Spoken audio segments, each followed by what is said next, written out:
Much love and appreciation your way. What's the spiritual meaning of crying for emotional reasons? What does your soul tell you? Wow. I could do a full-on reading on that, like for an hour, and you know what I mean, like really let somebody bring. That's one of those subjects that could get deeper and deeper and deeper. Right where I'm at right now, let's just go like with intuitively, like you're saying. What's my soul tell me? Crying for emotional reasons is very healing. In this world, everything's been very left brain dominant. Very militaristic and efficiency and suppress your emotions because we don't know what to do with them and they just get in the way. So you're not allowed to have emotions, and emotions are for babies, and emotions for idiots, and you know what I mean? It's stupid because emotions are energy centers tied into like endless amounts of potential meaning, and to ignore them and hide from them just means that you're shying away from an opportunity. So when you're experiencing crying, it's like on one level, for sure, you're no doubt energetically releasing something that it's just nice to let go of.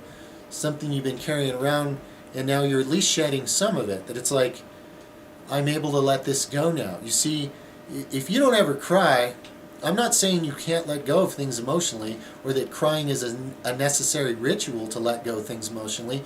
It's not, but it's one way to do so.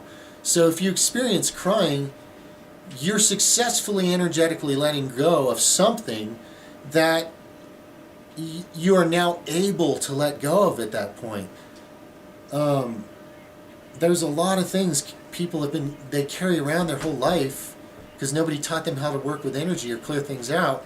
And you just drag these dead weights and struggles and shut down spots in yourself. So crying is a good sign.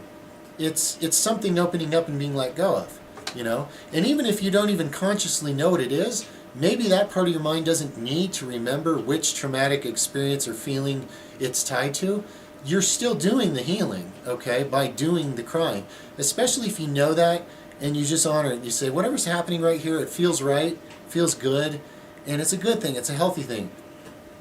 And the world's stupid, immature ideas about, oh, now you're weak because you shed a tear. Are you kidding me? You're stronger if you can shed a tear. You're experiencing parts of yourself that other people are what? Too afraid to experience? So, crying's commendable.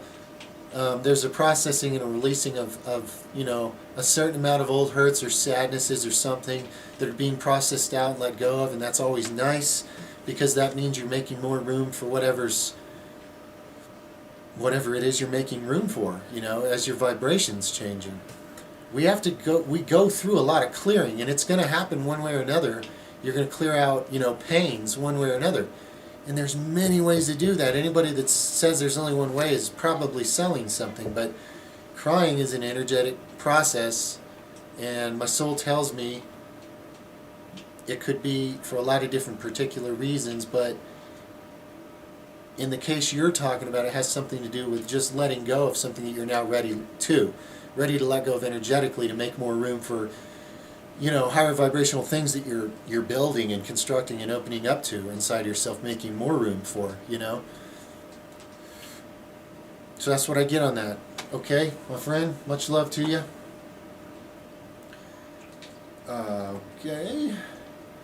Okay, alternative for overhead press because you don't like it.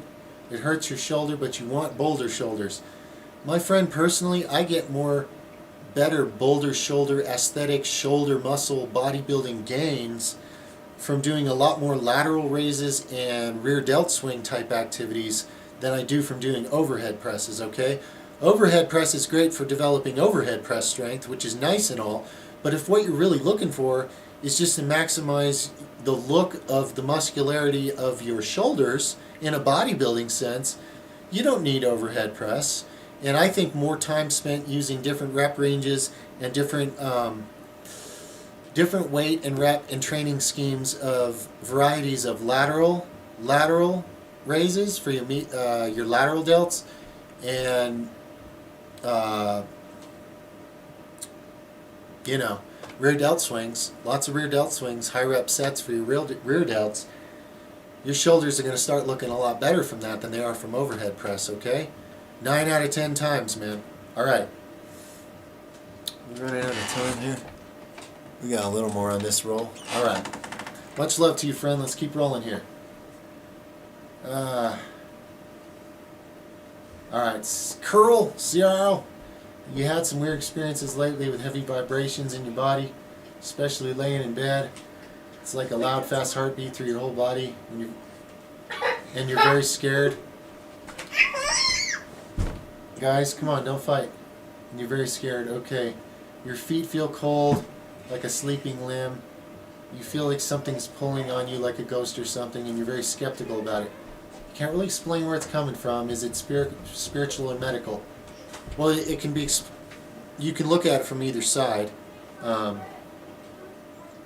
There's both spiritual and medical things occurring. Let's go on with your question here.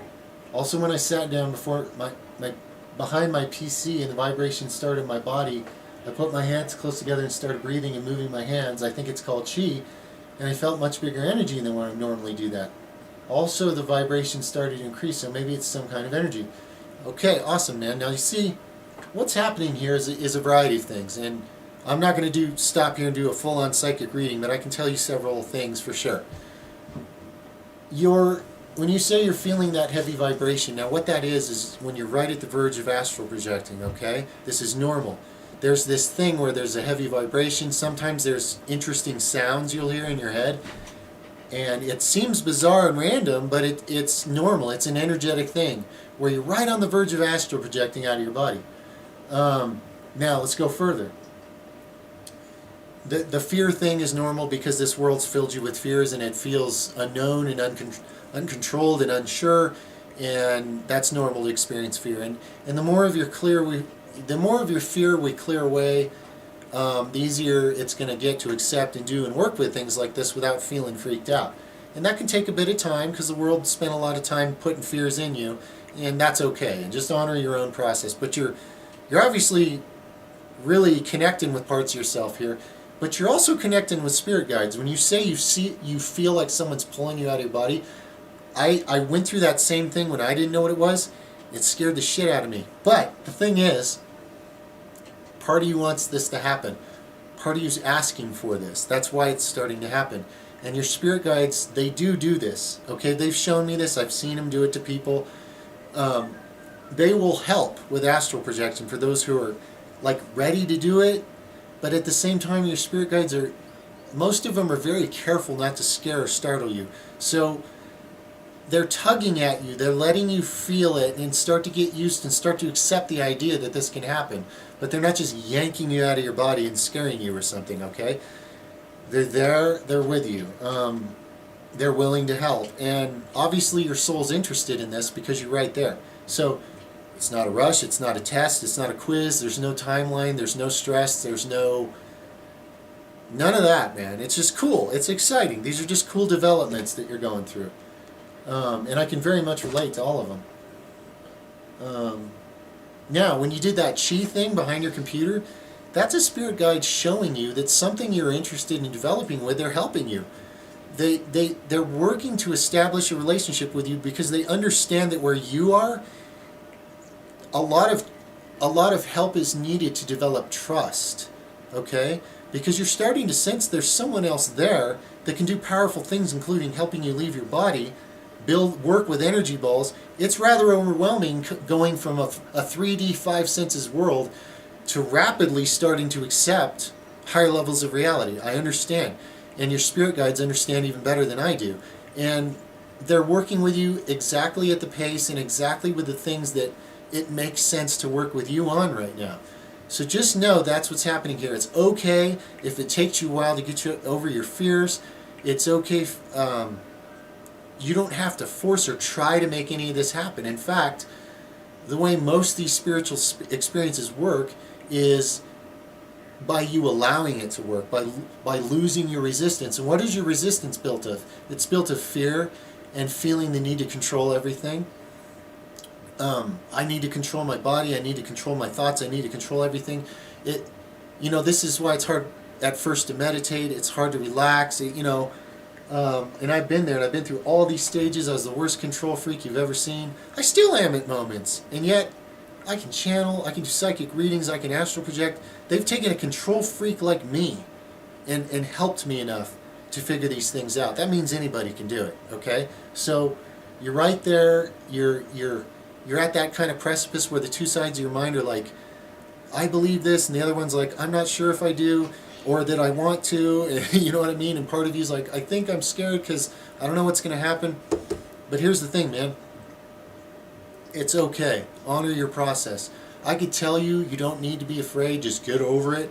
But that's kind of dumb and mean. Like, you're going to get over it at the speed you're going to get over it. And you're a divine being, and your soul knows what it's doing with you. And your spirit guides know you better than you do. So they're helping you, and everything's going to be fine. And my part in this is just to assure you of that, okay? In case you were wondering. I know that. They know that. A part of you knows that. And the rational part of your brain that's kind of scared of stuff like this just kind of needs some reassurance once in a while that don't worry, it's normal, you know, it's a good sign, and everything's fine, and nothing awful is going to happen, and things are just going to get better, okay? That's what I'd like to tell you. If I had a one-liner to say to answer your entire question, my friend, things are just going to get better, and everything's just the way it should be, all right? And much love to you. Do you think occlusion training would work well for forearms? I know it would, man. Go for it. Follow your instincts. You be the forearm occlusion training pioneer. Take some before pictures.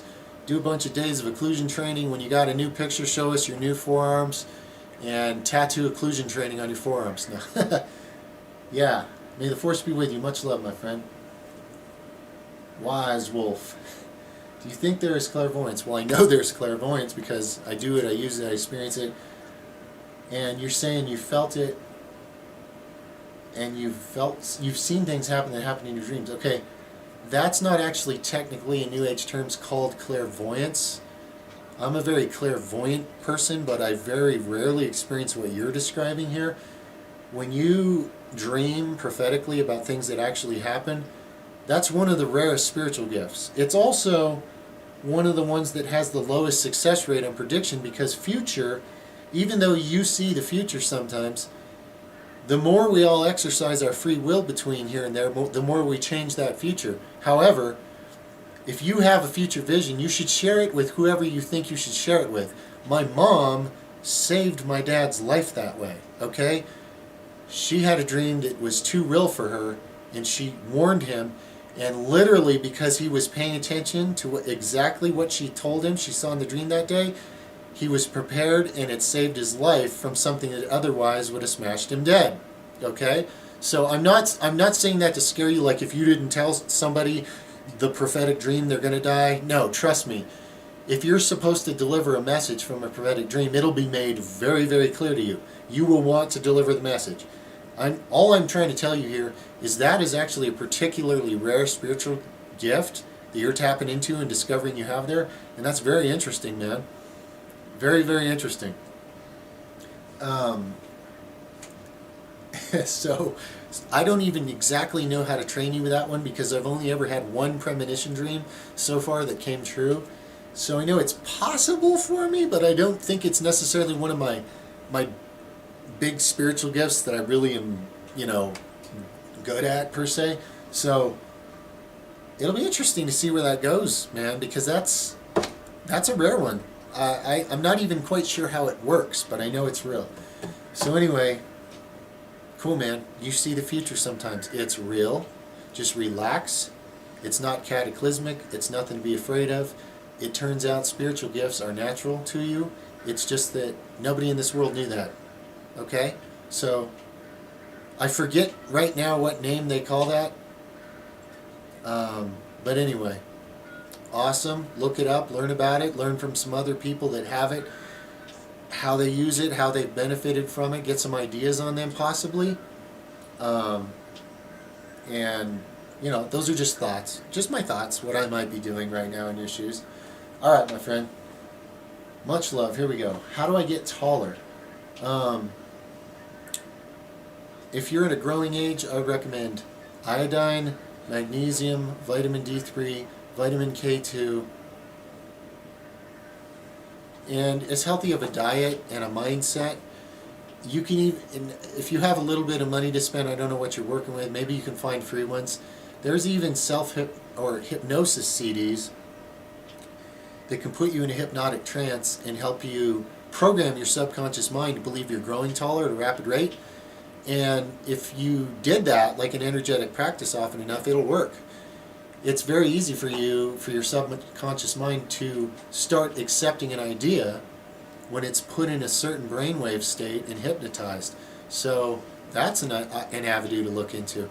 So between the supplemental avenue and you might want to look into the hypnosis avenue, hypnosis to grow taller. There have been people that have been very successful with it, okay, just so you know. Power of the mind can be worked with. Mind hack. So that's what I got to hand you on that, brother. Much love to you. What do I think of bro splits? Many great ways to use bro splits. I wouldn't say they're better or worse than other good training systems. I often use them myself. Most of the time I'm splitting my body up into something you might call a bro split, except my bro splits are constantly changing. Like what muscles I'm working out with what is changing all the time. But dividing the body up into sections, there's nothing wrong with that. And if you can concentrate and attack and dig into that section deeply, you can tear it up enough that it'll be growing for days, even weeks in some people's extreme cases. So there's really no wrong way to do it. If you do it with intensity and focus and purpose and determination and an intelligible plan and consistency, and you believe in what you're doing, you will create the gains, all right?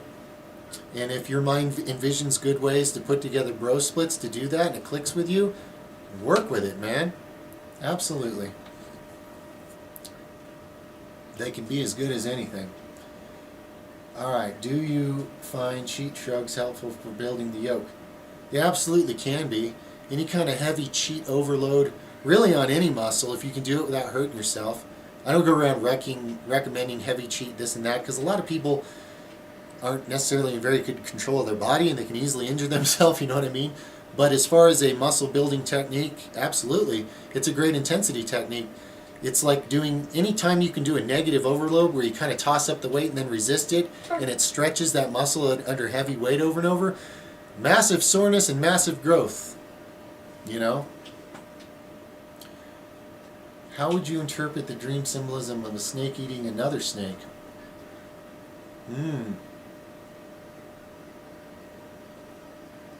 You know, friend, I would honestly want to do a reading on that for you, because there is such crazy thick symbology in different directions that can be taken.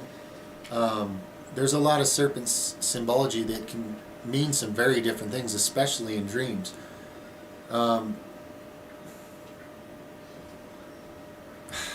So I don't really want to give you that answer. There's a part of me that says there's something more there. I would want to do an actual personal reading on you for that dream to get more about that. Part of what it means though is recycling of life, like death becoming life, renewal, okay? That's one of the messages for sure that's in that dream, where like one cell eating another while you're fasting, or one cell eating itself and reproducing in a more perfect form while you're fasting. Think about that. The symbol of life eating itself to regenerate better, okay? It's an energetic thing about this universe, and there's something in your dream about that. Now, if you want to, like a really deep, higher level, let's get into it more and ask some guides and stuff, like, I would actually really like to do, I'd like to do a reading on that. But anyway, maybe that's enough for you to work with and start from there and do your own inner work and see what you can get on it, my friend. But that's part of it. That's part of what it means. I don't know I'm not talking to your guides right now, like in a way to where I can let them tell me and show me what exactly they're encouraging you to realize about that right now. But that symbol means something to do with that, okay? All right. In the astral or during meditation, have you encountered Saint Germain? Not like in a way that I remember lucidly, but I've encountered some saint-like beings who showed me stuff, and they did appear as they purposely appeared as a saint from a time when people got called saints. Like they wore things that made me think, you're one of those figures I've seen, like you're a saint. So it's possible that I've met this person, okay? But I can't say that I consciously right now lucidly remember getting that name, okay? So now, could I contact that person? Sure. You know, I could do a reading on that, and we could see what whoever Saint Germain really is would want to share with you. You know, that can be done. I haven't done a reading. I haven't done a prayer or a reading or a meditation on Saint Germain before, so I don't have anything, personal from experience to say. But I'm sure I can tell you from experience, when you choose to make a connection with someone, the connection is there, okay? And it's a matter of how well, from our side, from our end of it, whether it's through space and distance, or we're talking about someone who's disincarnated, or whatever it is, it's on our end how well can we open up and be a conduit to the information that comes through, It's there, the connection. Who you want to communicate will communicate with you. If you even feel a connection to a certain saint, that's because already there's some kind of connection there. There's an opportunity, there's a potential there, okay? That being is already helped make you aware of, okay? That's why the interest exists in you, just so you know. All right. Much love to you, friend. Oscar Antonio Avaroa. What's your opinion on sprouts, fermented, and microgreen grasses? That's all high-level superfood stuff, man. Yes. The encouraging type of stuff, if you connect with that, if you realize there's a vibration in food and it's contributing to your energy field and you want to work with like higher vibrational foods that are vibrating faster, and those have been a part of my awakening, they have done things to help me pass through certain stages physically in my health and therefore in my awareness, like my awareness, spiritual growth you can call it, consciousness, whatever. I feel highly inspired to share that yes, if you want to work with those type of superfoods and sprouted foods and fermented foods and microgreens, yes, though do it. If you feel a calling to work with those things, you're meant to, and you will benefit, man, for sure. Okay. May the force be with you on your journey. People underestimate the power of how much a few superfoods can actually change your entire life and future. When you connect with the right ones for you at a given time, it can make some very serious and amazing, wonderful changes. So if you feel inspired to work with those things, man, I'd highly encourage you to do so. Yeah, and you're intolerant of grains and legumes, so am I. I can eat lentils. I get a little gas from them sometimes, but that's like the only kind of beans I can eat. Any other kind of bean, I just turn into absolute, like, I'm just an airbag. It's ridiculous. And grains, very grain intolerant, they make my gut get inflamed and swell and bloated and irritated. I get inflammation. I'm partially allergic to just about every grain. So, yeah, I know exactly what you're talking about. And like yourself, I went on, different journey and learned about superfoods and sprouted foods and microgreens, and I use and incorporate and highly believe in all those things. And yeah, man, you're on the right path. Go for it. Enough said. You know what you're doing. Trust yourself on that. You're totally following your guidance in the right direction. When will you teach how to open the pineal gland? There's been a lot of videos and stuff on that. Will continue to be. So that one's been answered by video. I have scoliosis. Can you give me some tips for my training? Scoliosis, curvature of the spine, I believe. Now I don't know if it's like always the spine's curved this way or what it is. What comes to mind for me when I hear that and you say, can I give you some tips on your training? I think my goal in training would first, before any kind of other training, would be postural correction training. Now, if you don't believe there's any way to help heal or correct scoliosis, then you know you're just going to disregard all this and this is meaningless, I guess. But there, you could change your mind, or somebody else listening could. So I'm going to say it anyway. I believe there's a lot of things that you could get into, exercise-wise, nutrition-wise, energy-wise, that could no doubt make improvements to that condition. So my first goal, exercise-wise, would be to pursue an understanding of that, okay? Like what exercises might contribute to helping with this, what nutrition, what practices, how can I improve upon the condition? Now if you're asking, 4-minute warning, okay. If you're asking about like building muscle, bodybuilding at the same time, because I don't have scoliosis, I can't say like, oh, here's what I do and here's what works and all this. I'm not sure what limitations you experience with that. Like if you could tell me what the specific struggles are with your training, where do you feel limited? What problem or block or challenge does it cause in your training? Then I'll no doubt have some ideas like what I would do. If that was me and that's what I was challenged with. Here's what I would try next. So let me know if you can tell me like specifically what you're struggling with. But the first thing comes to mind to me is I fully believe in correcting and balancing and healing and generating, changing the body, using the mind, using things from nature, using energy and practices and health and belief changes. So I wouldn't put any limits on just how much healing and changing you could make to that condition. I wouldn't. But you got to let me know where you stand on that, my friend. All right, I got to change out the timer. Got to erase, upload, and restart on the camera here so we can carry on. Let's see how far we are here. G right there.